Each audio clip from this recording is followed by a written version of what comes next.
public speaker on business side, sales, and marketing. And he speaks on how to scale startups to 1 million US dollars in revenue and about passion to profit for young Africans in his TEDx speech. Ladies and gentlemen, please let's make welcome to the stage and the microphone, Golibe Ilechukwu. He has been here from the very start. Can we celebrate him better now, please? Thank you so much. Hello, everybody. Hello. Thank you. Good afternoon. Lovely to be here. Like, you guys could have been anywhere, but you guys are here this Friday. I appreciate you guys. You guys are amazing. Okay. So, very simply, I'll be talking about an interesting topic today. I'll be talking about storytelling.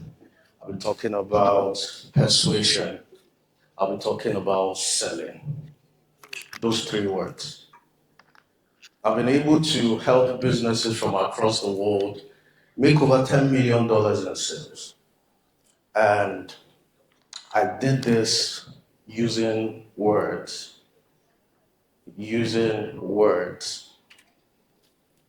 Steve Jobs, one of the greatest men of the 21st century, he once said something.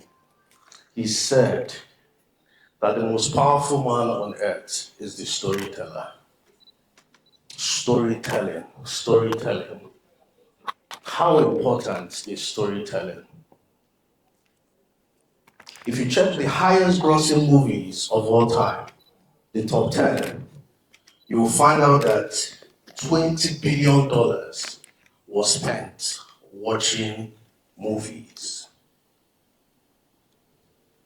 You ask yourself, why? Why would people pay so much to go to the cinemas to watch movies? I'm sure everybody here has watched the Titanic. Have you watched the Titanic? Titanic has a gross of over $1 billion. People love stories. There is something about stories.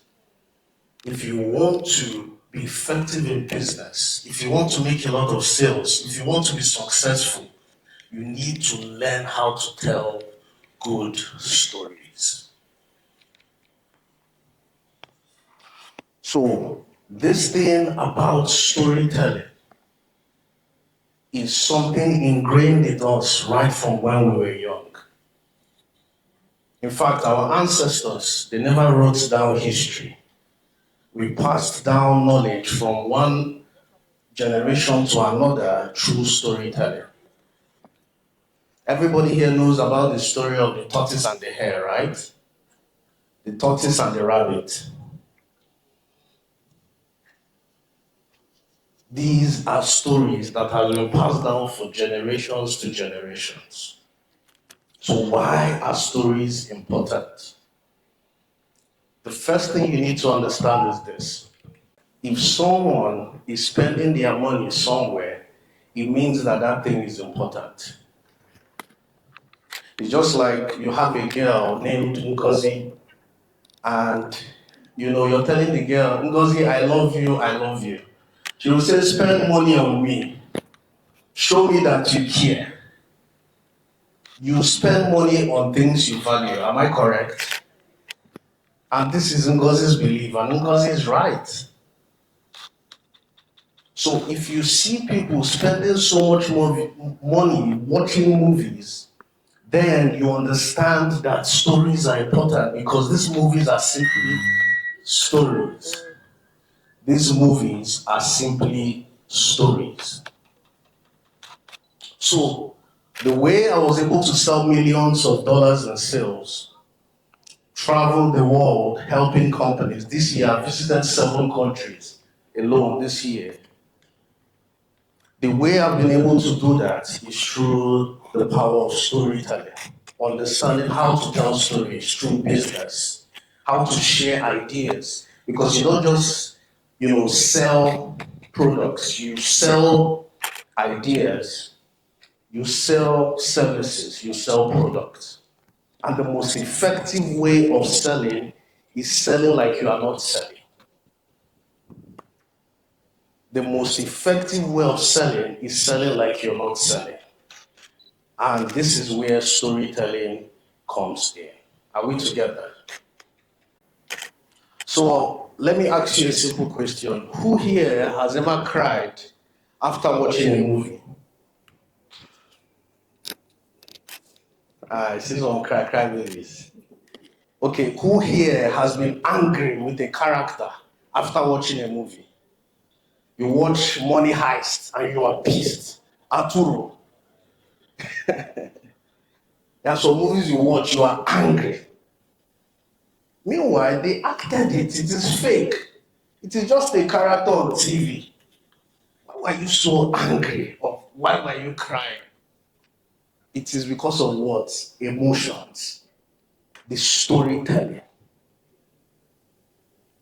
So, compelling storytelling is all about how can I capture attention, make you emotionally invested, and push you to take a particular action. This is storytelling when it comes to business. Are you with me? This is very good. How can I capture attention? You need to understand that the world we are now is for the attention grabbers. More importantly, as we're entering into 2025 and beyond, the world is for the attention grabbers. And with the advent of artificial intelligence, you need to understand the more unique you are, the more of a personal brand you are, the more you are able to get organic attention, the better you're going to make a lot of money. The more you make a lot of money. And you can do this through the power of storytelling. So I told you, compelling storytelling is all about getting attention, getting people emotionally invested, and number three, getting them to take a particular action. Are we together? So this is the same, just like in hypnosis. Hypnosis is all about getting you to take a particular action, getting you to do things that I want you to do without you knowing that you're doing it. It's almost like sorcery, right? If you are hypnotized right now, they say sit down, you sit. Stand, you stand. And that is how storytelling is. Because, for example, your brain, just like in the instance I just gave you, your brain doesn't know when the TV characters on TV are fake. If you're crying, you're crying. Right? If the TV character makes you pissed, you're pissed. Your brain doesn't understand the difference between fake and reality at that moment. All your brain understands is emotions. It's how you made it feel. That's one of the most beautiful things on earth. How you make people feel. So before you start to write a story, oh yes, you have learned that storytelling is important. Now it's time to write a story. You need to first of all ask yourself, how do you want people to feel when I am done writing this story? How do I want people to feel? That is the first thing you take note of. Number two, how do I start with the gossip value? Something about people love gossip a lot. How do I start with the part that is gossipable? When you are writing stories to sell in business, you don't come and say, it was a Wednesday afternoon and we were coming to Ikeja from Lekki. No, that's too much. You start with the gossip value. Oh, and I heard a loud cry. The child fell from the balcony. Start from the action, start from the gossip. The moment you learn how to do this, your storytelling goes from a 2/10 to an 8/10. Are we together? Start from the gossip value. Number 3, be intentional about your characters. Have you noticed that the best of the best movies have the worst villains, have the worst bad guys? If you have watched the movie Lost, if you have watched Money Heist, whatever movie that you love, they have the worst villains. You need to learn how to write stories with worse, horrible villains, the horrible bad guys. If Superman just came and was beating everybody, Superman would not be relevant. But Superman has different enemies, different villains, different adversities. That's what makes storytelling beautiful. How important your villain is. That's how important your villain is. The bad guy in your story.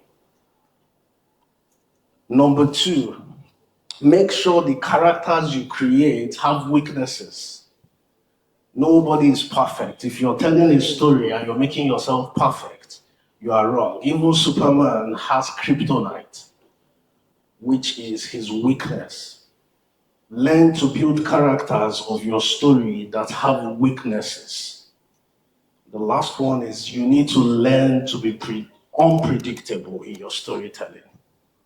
There was a time Nollywood started to go down. Nollywood became something people laughed at. Although now things have changed. But the reason that happened was because stories were predictable. You watch a Nollywood movie, the first 5 seconds, you know the end.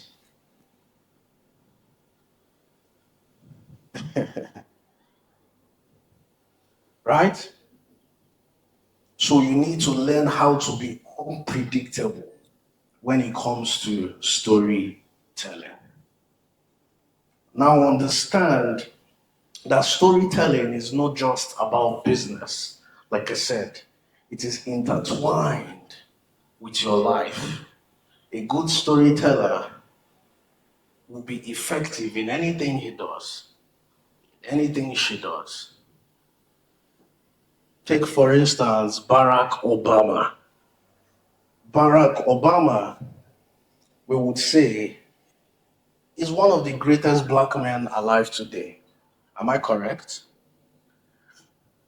Bar entertainment, I don't think there's anybody greater than Obama right now alive. Why do we say so? Just about 50 years ago, if there are white people here, you cannot sit here with white people. You cannot go to the same restaurant. You cannot eat from the same plate. Racism, now it is a little subtle. Then racism was pronounced. You are black. I don't like you because you are black. It was that simple. But a few decades down the line, Obama became the president of the United States of America, the most powerful country on planet Earth. The same black skin that were treated as animals. I visited Ghana last December and I saw the way they treated our ancestors. It was crazy.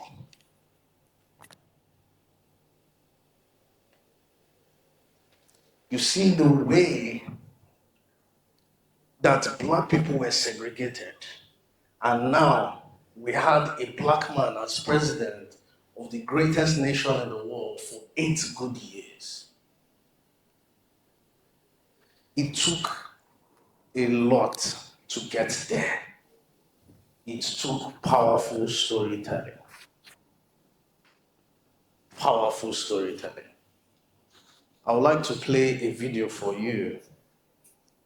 The media team, are you here? The video. Beautiful. I want to show you the speech that made Obama president. If you want to persuade people, I'm giving you right now the 5 principles of persuasion. 5 principles of persuasion.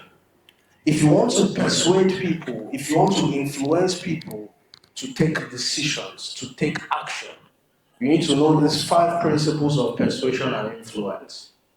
Right? Number 1, Obama on stage said something. Tonight is a particular honor for me because, let's face it, my presence on this stage is pretty unlikely.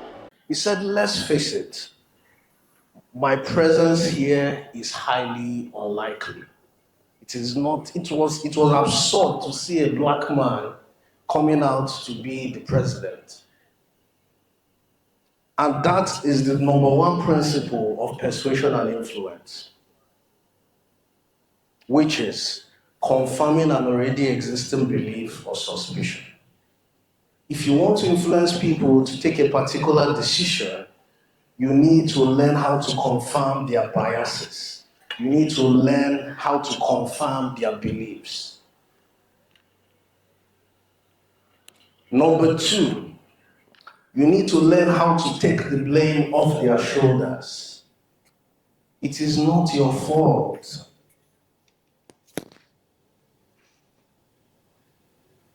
For example, you see a young man of maybe 35 years who is poor, who is broke. If you want to influence him to take a decision, you first of all tell him that it is not his fault, even though it is his fault. Because at the end of the day, being financially incapable, especially at the age of 35, is a choice. Right? Is a choice. Yes, life might not have started the same way for you. You might have started life at a disadvantage. But at a point, you need to say enough is enough. You need to say that at this point in my life, I'll stop to blame my parents or blame people around me. You can't be 35 years and telling me that you are not financially okay and saying it is not your fault. The first thing is you need to admit it is your fault. Then you find a solution. You start to meet people. But in this case, what we are saying is you need to tell him that it is not his fault. Are we together? First of all, confirm an already existing suspicion or bias. Then tell him it is not his fault. You can now blame it on a lot of things. Pastors are very good at this. They will blame it on generational causes. There is a woman in the village looking at you through a mirror.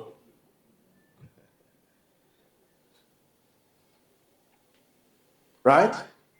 Take the blame off their shoulders. And like I already said now, find a common enemy. That's number 3. Number 3 principle of persuasion. Find a common enemy. Oh, there is a woman in the village turning your destiny.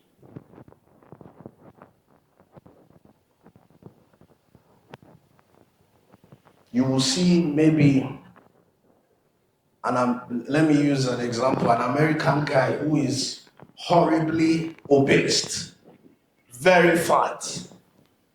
You will not tell this guy that, oh, it's your fault. You tell him, oh, it's not your fault. Even though it is his eating that caused it. Right? You find a way to blame it on other things. This is how I was able to sell over $2 million for a company in the United States. We told Americans that, see, yes, Americans are becoming obese, but it is not their fault. It is their genetics. Are we together? Oh, it is not their fault. It is the type of food that they eat. They inject a lot of chemicals into their food. You see what we're doing here? Now, by the time we're done telling him that it is not his fault, and we blame it on the common enemy, and we say, okay, now buy our slimming tea. He will buy it instantly. Are we together? Another one is allay people's fear. If you want to sell to people, you need to allay their fears. Everybody has a fear. Everybody is afraid of something, especially people who have problems. That's why they ask you a lot of questions. I'm not sure it's going to work. Will this thing work? I don't want them to eat my money. Then the last one, number 5, is give people hope. Hope is a very powerful thing.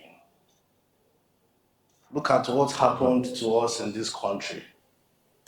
We had 16 years of PDP ruling. Jonathan was a bad guy. Then one man somewhere in the north came and said, shouted, change. Everybody say, Baba, we voted him. And look at where we are today. What did he do? He gave us hope. He told us he will fight corruption. And we voted him. If you want to influence people in business, in politics, in whatever, understand these 5 principles of persuasion I told you today. Number 1, what did we say it is? Number 2. Number 3. Number 4. And number 5. Thank you very much.